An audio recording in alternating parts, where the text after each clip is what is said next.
Friends, tally prime के इस playlist में आपका स्वागत है। तो लास्ट वीडियो में हम लोगों ने सीखा था टैली सेटअप कैसे करते हैं, कैलकुलेशन कैसे करते हैं, ठीक है। और हमने कुछ इनवॉइस का भी एंट्री मैंने किया था। मैं दिखा देता हूँ एक बार आपको। एक मिनट रुक जाइए। और दो इनवॉइस का हम लोगों ने एंट्री किया था, ठीक है, परचेस में। एक तो रेंट का था और एक कॉन्ट्रैक्ट का था, ठीक है। ये कॉन्ट्रैक्ट का एक इनवॉइस का एंट्री था और एक रेंट का एंट्री था, ठीक है।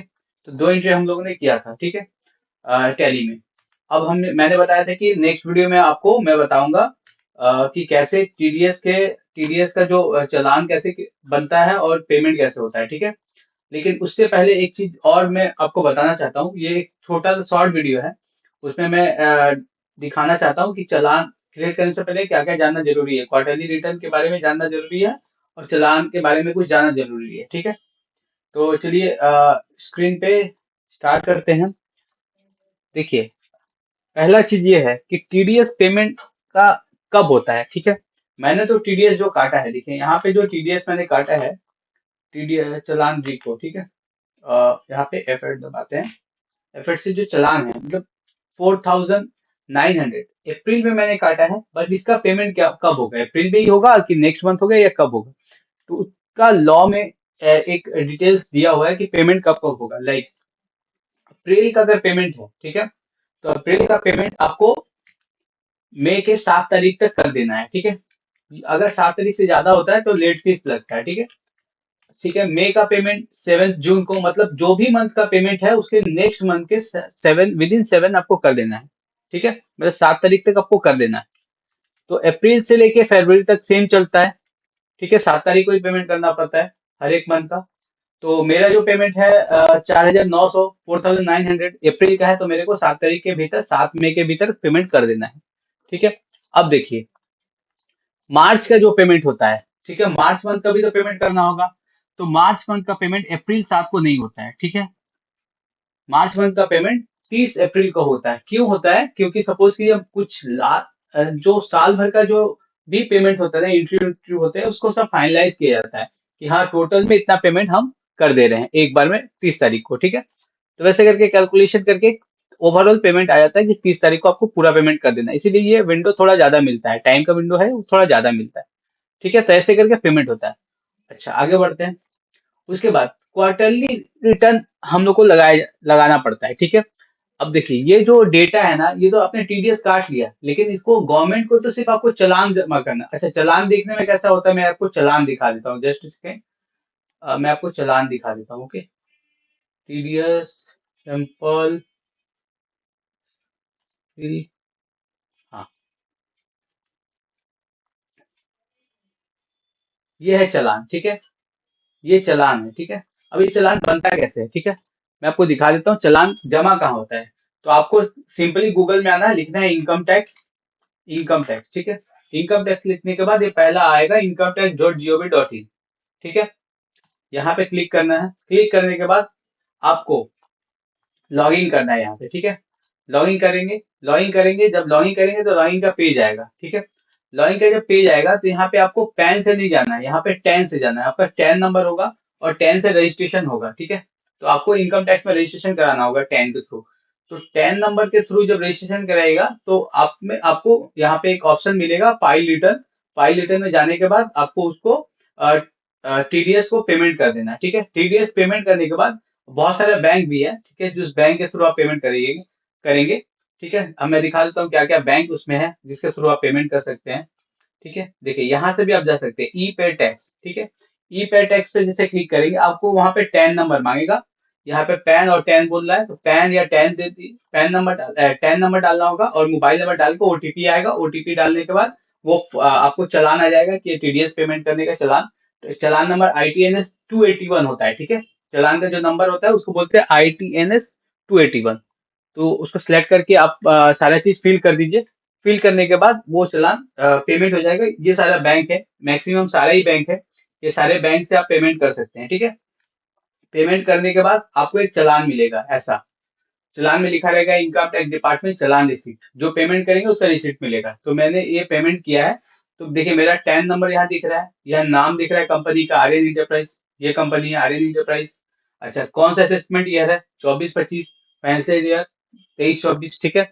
मेजर हेड जो है वो इनकम टैक्स का होता है 0021, ठीक है। मेजर हेड आपको 0021 सिलेक्ट करना, अदर देन कंपनी, ठीक है। अगर कंपनी है तो आपको कंपनी सिलेक्ट करना पड़ेगा, ये अदर देन कंपनी है, ठीक है। उसके बाद माइनर हेड आपका टीडीएस, टीसीएस पेबल बाई 200, ये 200 सिलेक्ट करना पड़ता है। एक 400 होता है, एक 200 होता है, ठीक है। अच्छा, नेचर ऑफ पेमेंट आप चाहे तो 94C में सारा पेमेंट दिखा दीजिए। ये जैसे मेरा पेमेंट दो अलग अलग है, ये 94C का पेमेंट 900 है, और आई का पेमेंट जो है 194, आई का पेमेंट 4000 है। तो मैंने क्या किया, एक ही बार में 94C में ही पूरा पेमेंट कर दिया। जब रिटर्न लगाएंगे ना हम लोग, तब उसको बाइफोकेट कर देंगे, मतलब अलग अलग कर देंगे, ठीक है। ये क्लॉज में है, ठीक है। इसका एक क्लॉज आया था कुछ साल पहले, तो उस क्लॉज में दिया गया था कि आप एक बार में पेमेंट कर सकते हैं, बार बार अलग अलग हेड में पेमेंट करने से बढ़िया आप एक बार में पेमेंट कर सकते हैं, तो हेडेक इसमें कम रहता है, ठीक है। नहीं तो बार बार चालान क्रिएट करो, बार बार पेमेंट करो अलग अलग सेक्शन का, तो थोड़ा हेडेक हो जाता है। तो हम लोग क्या करते हैं कि 94C एक ही बार में पेमेंट कर देते हैं, ठीक है। अच्छा, अमाउंट यहाँ आ गया, यहाँ पे अमाउंट इन वर्ड आ गया, कंपनी का सीन नंबर आ गया, कैसे पेमेंट हुआ, नेट बैंकिंग से, बैंक नेम क्या था, HDFC, बैंक रेफरेंस नंबर क्या था, ये रेफरेंस नंबर आ गया। डेट ऑफ डिपॉजिट 7 तारीख है, देखिए 7 तारीख को मेरा पेमेंट हुआ, अप्रैल का पेमेंट 7 को हुआ, ठीक है। 7 को हुआ। उसके बाद बैंक वाले ने एक BSR कोड दिया, जो BSR कोड मैंने यहाँ डाल दिया रिको में। जब रिकॉन्साइल कीजिएगा ना, तो ये वाला डालना पड़ेगा, ठीक है, मैंने आगे भी बताया है, ठीक है। तो ये चीज डालना पड़ता है। उसके बाद चालान नंबर, ये डाल दिए चालान नंबर। टेंडर डेट, मतलब चालान डेट जो है वो चालान डेट आप डाल दिए, डेट ऑफ डिपॉजिट ही चालान डेट हो जाएगा, ठीक है। ये सारे चीज डाल दिए, ठीक है। यहाँ टैक्स का बाइफिकेशन आ गया, ब्रेकअप आ गया, टैक्स कितना अमाउंट था, सरचार्ज, सेस, इंटरेस्ट, पेनल्टी, ये सब सारा होता है, बट टैक्स में ही डालते हैं हम लोग। फिर 4900 यहाँ अमाउंट आ गया, बस ये रिसिप्ट को आपको सेव करके रख लेना अपने पास, ठीक है। अब जब रिटर्न भरेंगे तो इसको डालना पड़ता है उस रिटर्न में, ठीक है। तो रिटर्न वाले पार्ट में आते हैं, तो हम लोग को अब क्या करना पड़ेगा, इस चालान का डिटेल्स, इस चालान का डिटेल और प्लस आपके जिसका आपने टीडीएस काटा है, ये सारा जो टीडीएस जिसका इसका आपने काटा है, काइनेटिक और प्रताप कुंडू का, तो ये दोनों का डिटेल आपको डालना पड़ेगा कहाँ, फॉर्म 26Q में। अब फॉर्म 26Q है, लिखा हुआ है फॉर्म 26Q और TDS other than salary, salary वाला जो टीडीएस होता है उसको छोड़ के जो भी टीडीएस काटेंगे वो 26Q में जाएगा, ठीक है। मतलब लाइक कमीशन का है, कॉन्ट्रैक्ट है, इंटरेस्ट है, रेट है, रेंट है, ठीक है। इन सब का प्रोफेशनल चार्जेस है, टेक्निकल चार्जेस है, इन सब का टीडीएस जो भी काटेंगे वो 26Q में जाएगा। 24Q में क्या जाता है, जो सैलरी का पार्ट है, जो सैलरी के ऊपर टीडीएस करता है वो 24Q में जाता है। तो ये क्वार्टरली रिटर्न आ गया, ठीक है। अब देखिए, चालान पेमेंट करने का तो डेट समझ गए हैं कि कैसे 7 तारीख होता है नेक्स्ट ऑफ द मंथ, ठीक है। बट क्वार्टरली रिटर्न कब कब सबमिट करना पड़ता है, तो 3 महीने का जो है, जैसे अप्रैल मई जून, ये 3 महीने का जो है क्वार्टरली रिटर्न एक बार जाता है, जिसको Q1 बोलते हैं, Q1, ठीक है। इसको बोल सकते हैं Q1, Q2, Q3, Q4, ठीक है। क्वार्टरली रिटर्न 1, ये पीरियड होता है 1/4/2023 से लेके 30 जून 2023 तक, ठीक है। इस बीच में जो भी टीडीएस आप काटेंगे, ठीक है, उसको उसमें दो पार्ट भरना पड़ता है, annexure annexure 1, annexure A, annexure B, ठीक है, एनेक्सर 1, एनेक्सर 2, ये दो पार्ट भरना पड़ता है। एनेक्सर 1 में आपको डालना पड़ता है चालान के डिटेल्स, जो कि ये वाला चालान का डिटेल्स है जो मैंने अभी दिखाया, ये चालान का डिटेल आपको डालना पड़ता है एनेक्सर 1 में। और एनेक्सर 2 में आपको डालना पड़ता है इसका डिटेल, काइनेटिक, जो जो पार्टीज है, ठीक है, जो पार्टीज है उसका डिटेल डालना पड़ता है, ठीक है। तो ये होता है 26Q में। 24Q थोड़ा लेंदी है, इसको बाद में हम लोग देखेंगे, इसमें बहुत सारी डिटेल डालना पड़ता है, ठीक है। तो ऐसे आप इसको डाल सकते हैं। तो आपको ये रिटर्न कब सबमिट करना है, नेक्स्ट मंथ के आखिरी दिन तक। नेक्स्ट मंथ मतलब अप्रैल से जून, जून का नेक्स्ट मंथ क्या है, जुलाई, तो जुलाई के 31 जुलाई के भीतर आपको ये जमा करना पड़ता है, ठीक है। उसके बाद जुलाई से सितंबर एक क्वार्टर हुआ, उसका जमा करना पड़ता है 31 अक्टूबर को। अक्टूबर से दिसंबर का क्वार्टर होता है, उसको वो जमा होता है जनवरी का। बट जनवरी 24 से मार्च 24, तो ये जो 3 महीना है इसका जमा अप्रैल के 30 तारीख को नहीं होगा, मई के 30 तारीख को होगा। क्यों होगा मैं बता रहा हूँ आगे। देखिए, हम लोग तो चालान ही जमा करते हैं मार्च का 30 अप्रैल को, ठीक है। तो 30 अप्रैल को जब जमा करेंगे, तो उससे एक महीना और मिल जाता है मेरे को क्वार्टरली रिटर्न जमा करने की, मतलब 31 मई तक हमको क्वार्टरली रिटर्न जमा कर देना है फोर्थ क्वार्टर का, ठीक है। ये हो गया क्वार्टरली रिटर्न। अब आते हैं, अब जो क्वार्टरली रिटर्न जमा कर दिए, करने के बाद नेक्स्ट स्टेप क्या होता है कि इस पार्टी का तो नाम हम लोग ने दिया उस क्वार्टरली रिटर्न में। अब इस पार्टी को मेरे को सर्टिफिकेट देना पड़ेगा, भैया मैंने आपको अकाउंट आपका जो टीडीएस काटा था उसका ये सर्टिफिकेट है। ठीक है। तो उसमें दो टाइप का सर्टिफिकेट होता है। एक सर्टिफिकेट होता है सैलरी का, जिसको हम लोग बोलते हैं फॉर्म 16। ठीक है। देखो आपने सुना होगा कि कंपनी से फॉर्म 16 मिला है कि नहीं, का फॉर्म 16 में सारा डिटेल्स होता है, क्या सैलरी मिला है, क्या काटा है कंपनी ने, तो यही फॉर्म 16 है। तो फॉर्म 16 कंपनी देता है अपने एम्प्लॉय को। तो एम्प्लॉयर अपने एम्प्लॉय को फॉर्म 16 देता है। कब देता है? एनुअली, साल के अंत में, मतलब जब पूरा फाइनेंशियल ईयर खत्म हो जाएगा अप्रैल से मार्च, उसके बाद वो रिटर्न लगाएगा जब आप अपने क्वार्टर का, मतलब फोर्थ क्वार्टर का जब रिटर्न लगाएगा यहाँ पे मई में, तो मई में 15 जून तक, मतलब मई खत्म हुआ, मई के बाद जून है, तो 15 जून तक सबको इशू कर देगा फॉर्म 16। समझ गए? 15 जून तक फॉर्म 16 इशू कर देगा। उसके बाद वो अपना इनकम टैक्स में उसको दिखा सकता है। ठीक है। मतलब इम्प्लॉय अपने इनकम टैक्स में उस फॉर्म 16 को दिखा सकता है कि फॉर्म 16 के हिसाब से मेरे को ये सैलरी मेरे एम्प्लॉयर ने दिखाया, अभी उसको दिखा सकते हैं। ठीक है। अब आते हैं फॉर्म 16 ए। 16 ए क्या होता है? सैलरी को छोड़ के जो फॉर्म 16 ए दिया जाता है, वो अपने वेंडर को दिया जाता है। Like kinetic advertisement India private limited और प्रताप कुंडू, इन दोनों को फॉर्म 16 ए दिया जाएगा। कब दिया जाएगा? क्वार्टरली में। कब क्वार्टरली? जैसे कि अप्रैल से जून का जो क्वार्टर है, ठीक है, उसके बाद मैंने 31 जुलाई को ये किया, रिटर्न लगाया। अब 31 जुलाई को जब रिटर्न लगाएंगे ना, तो उसके 15 दिन बाद, ठीक है, 15 दिन क्या हुआ? अप्रैल से जून, जून के बाद मेरा ड्यू डेट क्या हुआ? जुलाई, जुलाई 31। उसके बाद 15 दिन, वहां से 15 दिन कितना हुआ? 15 अगस्त। तो 15 अगस्त के भीतर तक हमको फॉर्म 16 ए दे देना पड़ेगा अपने क्लाइंट को या फिर वेंडर को। ठीक है। तो यहाँ तक समझ में आ गया टीडीएस सर्टिफिकेट। अच्छा, टीडीएस सर्टिफिकेट दिखने में कैसा लगता है? मैं दिखा देता हूँ आपको टीडीएस सर्टिफिकेट कैसा देखने में लगता है। मैंने डाउनलोड करके रखा है एक एग्जांपल के लिए, सैंपल के लिए। देखिए ऐसा होता है फॉर्म 16। ये फॉर्म 16 है, ऐसे ही फॉर्म 16 ए भी होता है। ठीक है। तो यहाँ पर डिटेल्स होता है एम्प्लॉयर का, और फिर डिडक्टर का, डिडक्टी का, ठीक है, पैन नंबर होता है, ठीक है, उस पैन का डिटेल्स होता है। यहाँ पे क्वार्टर 1 क्वार्टर 2 में क्या, ये सैलरी का है, क्वार्टर 1 क्वार्टर 2 क्वार्टर 3 में क्या कटा, ऐसे ही आपका सेम एज इट इज आपका एम्प्लॉयर का भी होगा। ठीक है, मतलब इसका भी होगा, कंपनी का भी सेम होगा। ठीक है। यहाँ पे सारा डिटेल डाल दिया जाता है, कौन कौन सा मंथ में कितना कितना पैसा काटा, क्या क्या जमा किया। ठीक है, ये सारे डिटेल्स यहाँ पे डाल दिया उसने। यही चीज, मतलब जो कंपनी ने फिलअप किया, फिलअप करके आपको जो आगे जमा किया गवर्नमेंट को, तो गवर्नमेंट क्या किया, उसी आपके रिटर्न से एक फॉर्म जनरेट किया, जिसको फॉर्म 16 बोलते हैं या 16 ए बोलते हैं। वो आपको प्रोवाइड कर देता है एम्प्लॉयर एम्प्लॉय को, और अगर कोई कंपनी है तो अपने डिडक्टर को, डिडक्टी को, ठीक है, उसको प्रोवाइड कर देता है। तो ये हुआ फॉर्म 16 और 16 ए। ठीक है। अब आते हैं कि अगर इन सब में कोई लेट फी है, मतलब कि मैंने अप्रैल का जो पेमेंट था वो मैंने 7 तारीख को नहीं किया, मैं 7 तारीख के बाद किया, तो क्या होगा? ठीक है। उसके बाद टीडीएस का जो रिटर्न है 31 जुलाई तक लगाना है, अगर 31 जुलाई के बाद में लगाता हूँ तो क्या होगा? ठीक है। तो ये सारा इन सब चीजों का एक अलग से कैलकुलेशन होता है। ठीक है। तो देखिए यहाँ पे देखिए, कंसिक्वेंसेज ऑफ लेट पेमेंट और लेट डिडक्शन, सेक्शन 201/1 ए। ठीक है। इस सेक्शन के अगेंस्ट में आपको लेट पेमेंट और लेट पेमेंट करना पड़ता है, लेट पेमेंट और लेट डिडक्शन का ये देना पड़ता है पेनल्टी। ठीक है। तो इसमें इंटरेस्ट देना पड़ता है। तो कितना परसेंट इंटरेस्ट लगता है? 1% पर मंथ। ठीक है। अब इसको कैलकुलेशन क्या करते हैं, कैलकुलेशन कैसे होता है मैं दिखा देता हूँ। लाइक मैंने यहाँ पे मेरा क्या था, 4,900 रुपीज था। ठीक है, टीडीएस पेमेंट करना था, 4,900 रुपीज करना था ना। मैं 4,900 यहाँ दिखा देता हूँ कि क्या हुआ, कि मेरा 1 तारीख को टीडीएस मैंने काटा। ठीक है। एक्चुअली दूसरे हिसाब से समझते, 1 तारीख को मेरा टीडीएस काटने का डेट था।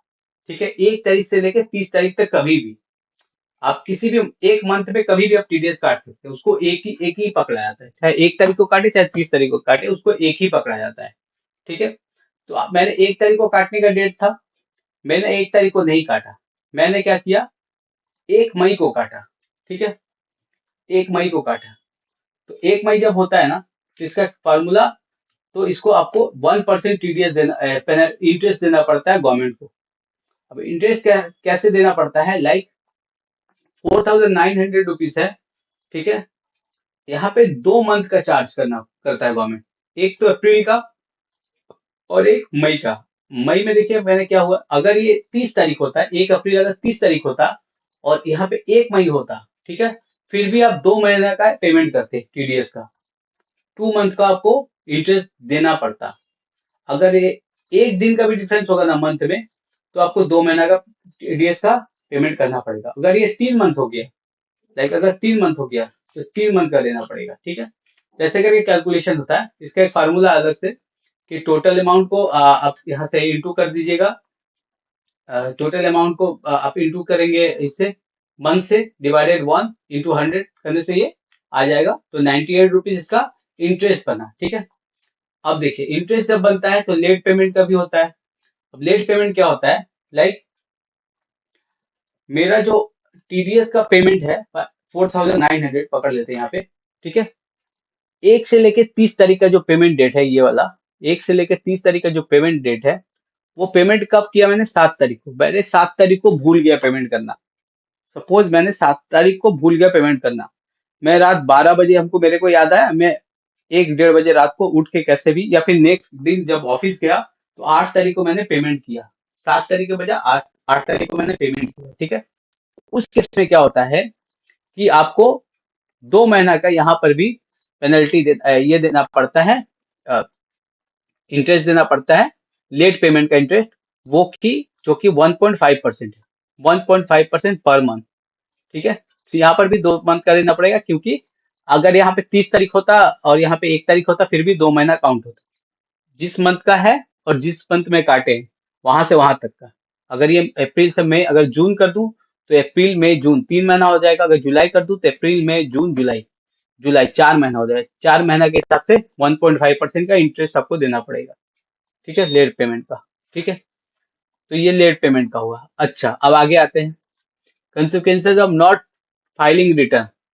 अगर आप रिटर्न फाइल नहीं करते, लाइक ये वाला केस में, अप्रैल से जून का रिटर्न जो है वो 31 जुलाई को करना था, मैंने जुलाई में नहीं किया, मैं क्या किया, 1 अगस्त को किया, 1 दिन डिले हो गया, ठीक है। तो उस केस में क्या होगा, 4,900, ठीक है। अगर अप्रैल से मई का है, 1 दिन भी डिले होता है ना, तो आपके पास पर डे का आपको 200 रुपया यहाँ पे देना पड़ता है इंटरेस्ट, ठीक है, लेट फी, इसको लेट फी बोलते हैं। तो लेट फी हर हर दिन का देना पड़ता है 200 रुपया, ठीक है। तो अगर जैसे कि इस एग्जाम्पल में मैं देखता हूँ कि मेरा जो डेट था जमा करने का, वो था 31/7/2023, ठीक है। डेट था 31/7/2023 जमा करने का टीडीएस को, और यहाँ पे जमा जो हुआ है वो 1/8/23 को हुआ, ठीक है। 1 दिन का डिले हुआ तो मेरे को 200 रुपया देना पड़ा। अगर ये 10 दिन का डिले हो तो कितना देना पड़ेगा, मेरे को 2,000 रुपया लेट फी देना पड़ेगा, ठीक है। अगर ये 20 दिन डिले हुआ तो मेरे को 4,000 रुपया लेट फी देना पड़ेगा, ठीक है। और अगर ये 30 दिन डिले हुआ तो 4,900 देना पड़ेगा। अब आप बोलिएगा 4,900, अगर मैं इसको 30 तारीख छोड़ के मैं 30/11 कर दूं ना, फिर 30/11 को अगर रिटर्न मैंने जमा दिया फर्स्ट क्वार्टर का, फिर भी 4,900 ही देना पड़ेगा। क्यों देना पड़ेगा, इसका एक लॉ है, इसका एक यहाँ पे लिखा हुआ है, देखिए, under section 271H, a penalty of 10,000 rupees up to rupees 1 lakh can be charged if there is a delay in filing return or submission of any incorrect information. However, if the deductor filed the return prior to the expiry of a 1 year period from the due date of filing return and has paid late fee and interest if any, then such penalty shall not be lied. तो इसका एक अलग से मतलब आपको अब penalty लग सकता है 10,000 या अप टू 1 लाख तक, ठीक है।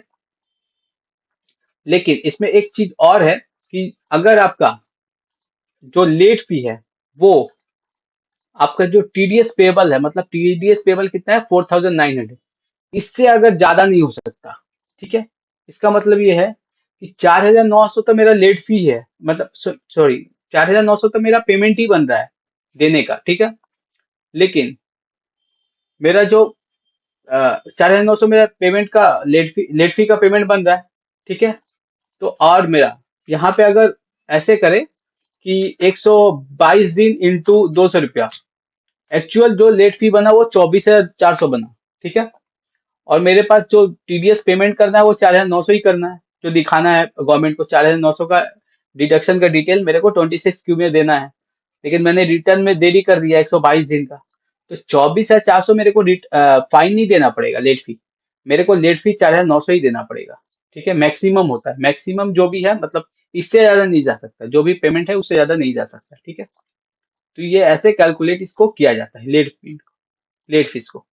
तो interest, late deduction, late payment, और ये आपका लेट फी कैसे कैलकुलेट होता है ये मैंने बता दिया। ठीक है।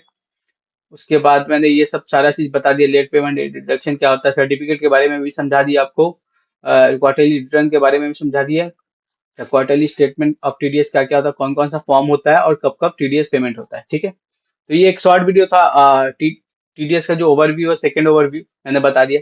नेक्स्ट हम लोग देखेंगे अब कि टीडीएस को कैसे 26 क्यू, मतलब कि आरपीयू, इसका एक सॉफ्टवेयर होता है 26 क्यू का, जो कि एनएचडीएल प्रोवाइड करता है। ठीक है। जिसको आरपीयू हम लोग बोलते हैं।